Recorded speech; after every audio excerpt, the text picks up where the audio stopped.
Okay, let's talk about Florida.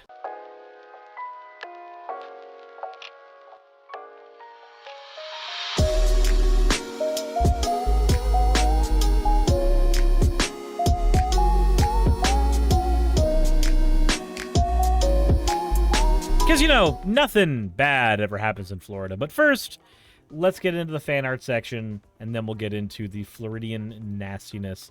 The first one we have here is from Axo that has cream. Just a doodle, Suris. You know what the shoe is. Is that the soap shoe from Sonic Adventure 2? Am I rolling around at the speed of sound?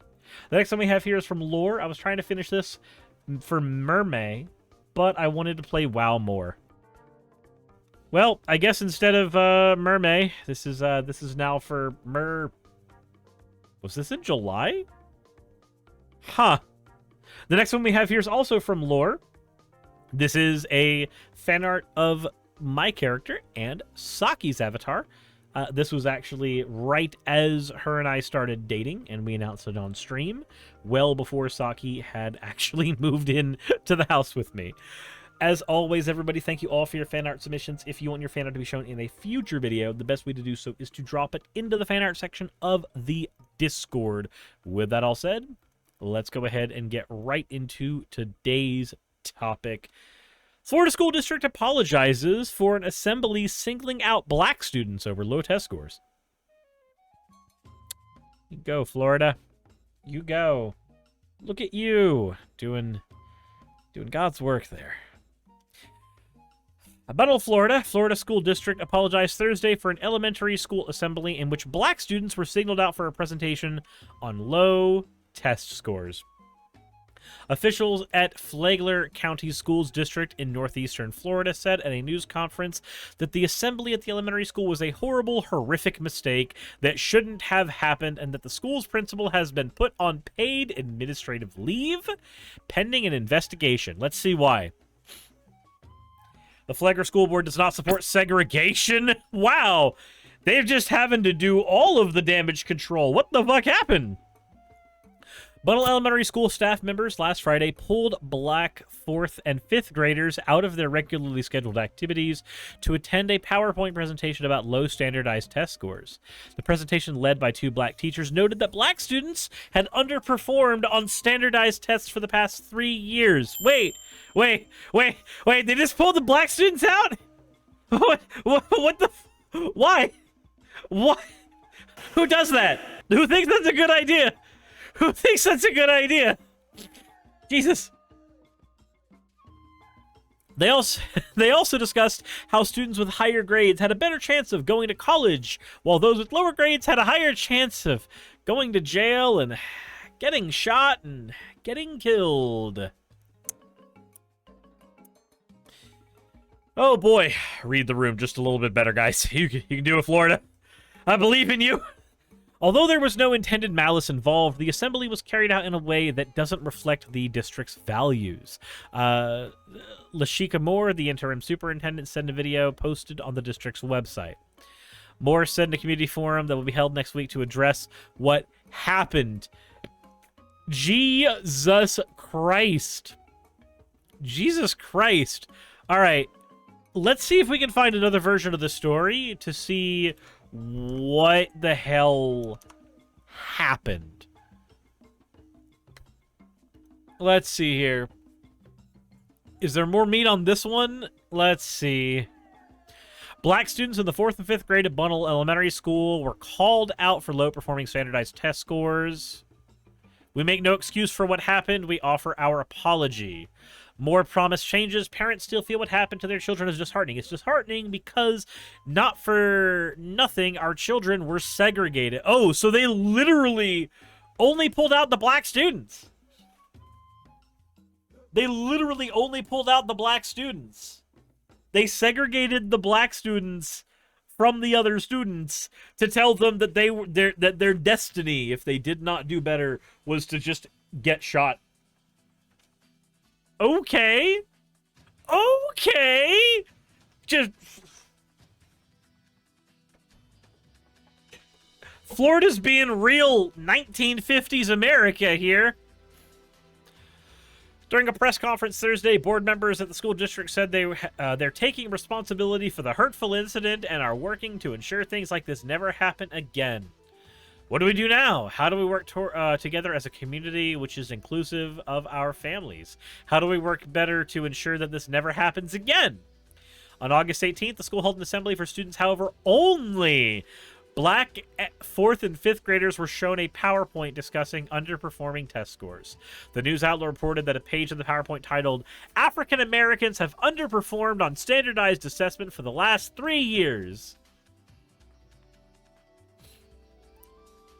Jesus Christ. On top of the assembly, they reported presenters allegedly made comments bullying the students. What? The news outlet said the alleged comments were along the lines of, "If you don't improve, you could end up in jail or the victim of gun violence." These comments are, of course, part of an ongoing investigation. According to WESH Principal Dawn Ebenson, who signed off on the assemblies and the PowerPoint, along with one of the presenters, teacher Anthony Hines, have all been placed on administrative leave. This shouldn't have happened, but what are we going to do about it? Let's work better to do this shit. A spokesperson of the Florida Board of Education told WESH that they will work with Flagler County schools to see if assemblies violated new school code about parental notification since parents were not notified in advance. Oh, boy. Oh, boy. So, let's talk about why this is bad.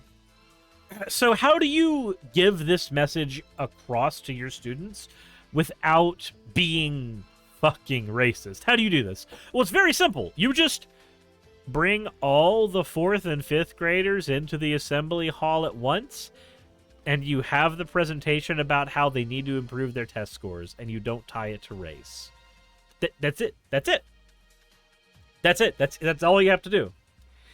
If you want to have conversations about how different racial groups have different test scores or operate differently, you can have those conversations, I don't know, maybe in high school? Maybe after people have had a little bit more time to deal with their own identities instead of, learning early that they're just going to get shot and killed? I don't know. Maybe not appropriate for kids. I said it's so easy not to be racist. It's so easy. It is very easy. Like, if your goal is to show that African-American kids have a higher chance of being killed that is in direct relation with how they perform in schools, maybe do a little bit of research as to why. One of the reasons that happens is because places that are, let's say, the way the education system works in America, if you want funding for a school, that funding comes from your local housing tax. So lower income areas tend to have lower performing schools on average. It's not on a per school basis, it's per district basis. Schools that have less resources, basically, because they have less funding because they're in lower income areas, and lower income areas tend to have higher crime rates because, lo and behold, when people have less money, they turn to crime more often. They look for ways out of the rat race, and one of the ways out of the rat race, a lot of people think, is dealing drugs, things like that. And these things affect black communities more often than they affect white communities, because white communities tend to have generational wealth to fall back on, and a lot of black communities don't have generational wealth built up and are therefore, in many ways, get geographically trapped in certain neighborhoods. A family home ends up being the safe haven for generation after generation after generation. But that family home could be in a very, very dangerous neighborhood. And the only way sometimes for that neighborhood to get better is something that would literally cause people to be priced out of the neighborhood when you start gentrifying the damn thing. So, what do? Well, what you don't do is you don't throw all the onus for that on the students and say, do better in tests or you're gonna get fucking shot and die. Don't do that one. That one's not, that was not the one you do. Don't do that one. Don't do that one. That one doesn't actually help kids do better. If your goal is saving the kids, this is not how you do it. You don't do it by segregating them and then just being like, hey, so we didn't do any research as to whether or not there's actually a system in place that is making this happen. We just saw that there's a correlation here, so we assumed causation. So if you have low test scores, you're going to get shot. Okay, thanks, bye. Do better. Skill issue. Yeah. That's basically what they decided to do here. I don't see how it was considered okay to sign off on this shit. But anyway, this is where I gotta throw it back to you guys. What do you think? Let me know in the comment section below. Hit the like button if you haven't already. And as always, everyone, insert end the video tagline here.